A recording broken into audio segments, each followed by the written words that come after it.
May nauuso pong modus ngayon sa pagbebenta ng mga motor.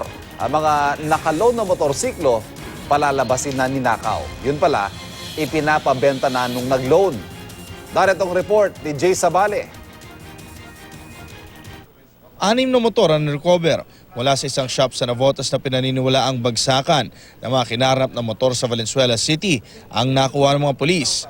Ang ilan sa mga motor, brand new at wala pang mga plaka. Natunto ng mga otoridad ang lugar ng sospek dahil sa tip na may binebenta ang sospek na si Roel San Pedro na Yamaha MXI na ninakaw umano mula sa Valenzuela.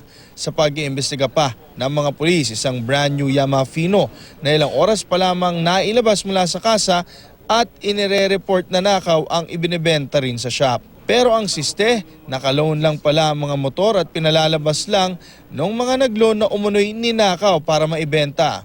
Palalabasin nila na nawala yung motorsiklo habang nakaparada sa kanilang bahay o nakaparada sa isang business establishment o yung tinatawag nilang stolen while parked.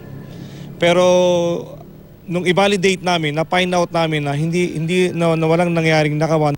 Aminado si San Pedro na nagbebenta nga siya ng mga motor na may talon o di kaya nilo na motor na inire-report na stolen while parked. Yung nakapangalan no dyan sa motor, may kontak ko sila sa loob ng kumpanya. Oo. Tapos sila na lang din nag-aayos para po malabas po yung motor. Pinag-iingat din ng mga otoridad ang publiko sa pagbili ng mga motor, lalo na kung second hand ito dahil pag napatunayang nakaw ang nabili ay may pananagutan pa rin ang buyer kahit hindi niya alam na nakaw ang mga ito. Para sa unang balita, Jay Sabale reporting.